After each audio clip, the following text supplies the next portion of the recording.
Hey everybody, it's Joe from greenlightsound.com, and today we're going to take a look at another CLA Chris Lord-Alge mix tip, and this one dealing with mixing bass, specifically compressing bass. Most of CLA's processing is done on his SSL desk, but if you've ever seen a picture of him or a video of him mixing, he's got a big wall of outboard gear behind him, and most of that outboard gear tends to be left in what I would kind of call set it and forget it mode.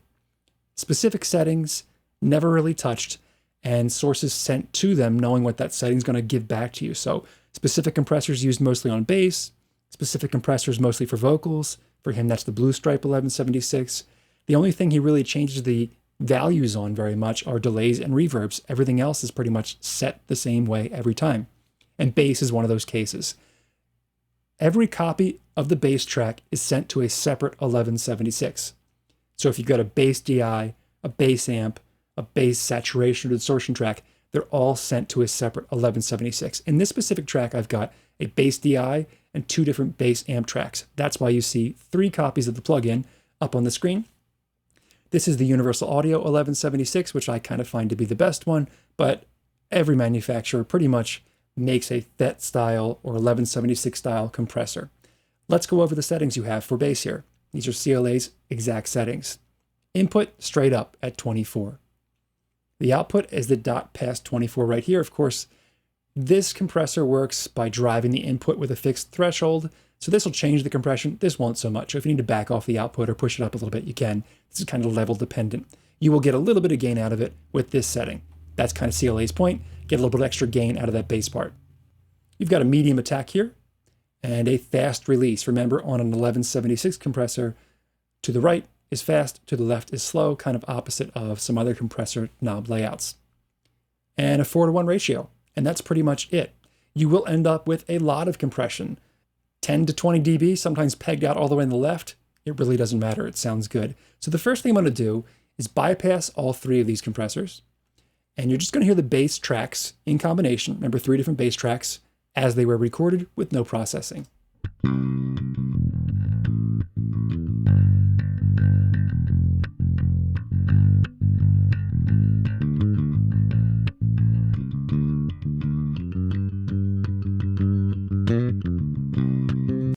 It's a great sounding track, really well recorded, fantastic playing, but not very level right now. You can hear some notes pop out more than others, and not even in terms of dynamics. So now I'll just engage all 3 of those compressors. Let's listen to it again.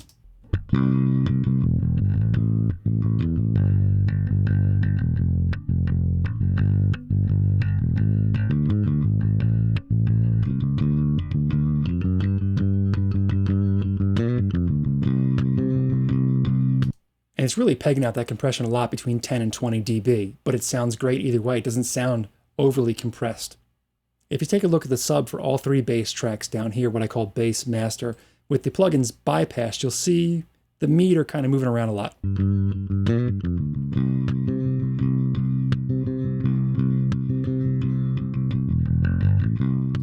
Lots of little peaks popping up there. I'll put the compression back in, check the meter out again.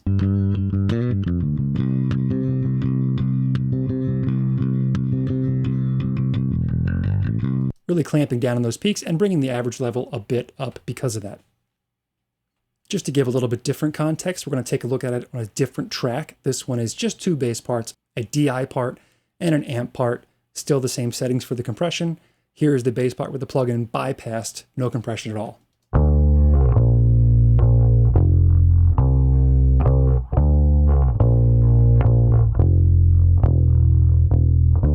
And with the compression in.